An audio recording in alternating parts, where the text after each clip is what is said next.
This video is for the Part 11s of Franchise Frenzy created by TheHORRORman and Horrific Nightmares JM. Links in the description to their channels. I am down to 4 franchises. So, at number 4 I have the Amityville Murders, and I liked this one. I feel like it would maybe have more depth on a rewatch, but I saw this writer-director had also done another movie kind of in the same vein called The Haunting of Sharon Tate, starring Hilary Duff as Sharon Tate. That intrigued me. So we watched that one first, and I thought it was surprisingly good. Then, of course, I went on Letterboxd, and most people had rated it a half star. So I had an idea of what to expect going into this movie, and this one was better in a lot of ways, production-wise. It being set in the 70s, I liked the sets and the wardrobes. The cast was great. I really liked the music. I think the thing that hurt it a little bit for me was I had listened to a true crime podcast on the DeFeo family a while back. So while it did take some stuff from the true story, it wasn't enough to wow me. And at the same time, it was a little too similar to some of the other Amityville movies, but I would definitely rank it as one of the best Amityville movies, I think. At number 3, I have Children of the Corn from 2020. This was also a first-time watch, and this one was a lot of fun for me. The little girl in this tickled me. That character was fun. There's a lot of dumb characters in this, and I didn't really fully understand the plot, but there were some pretty good kills, I thought. And some of it was just kind of ridiculous, which was fun.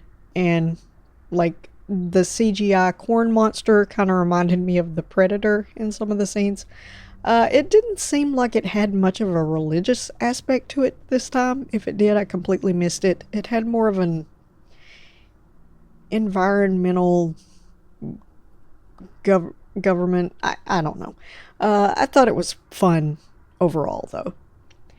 In the number 2 spot, I have Freddy vs. Jason. I remember we had fun with this one when we watched it for the Elm Street series, and admittedly, we did not rewatch it for this month because it had been so recent, and I really have no desire to rewatch this, but I gave it the benefit of the doubt because the other 2 were first-time watches, so I don't know what their rewatchability factor is, and I don't really want to rewatch either of those at the moment either.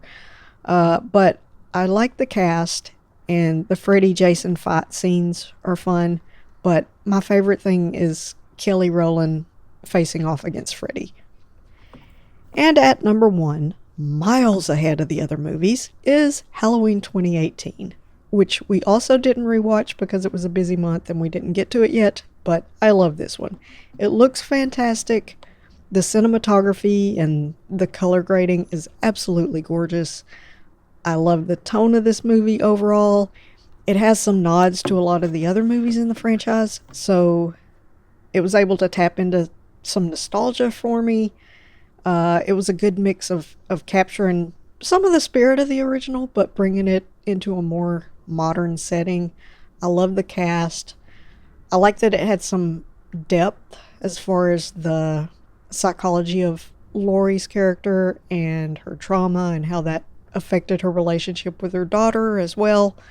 I like the storyline with the younger characters. I love the soundtrack. It just adds so much. It's just beautiful. And I love Michael Myers. The mask looks great. Yeah, so that puts it at number 1. So this is my ranking of the Part 11s. Check out Joe and Jason's videos if you haven't, and everyone else doing the challenge. Next month, we wrap it all up. This has been a lot of fun. I've really enjoyed this. So until next time, keep on creeping on. Yeah, cheers. Thanks a lot.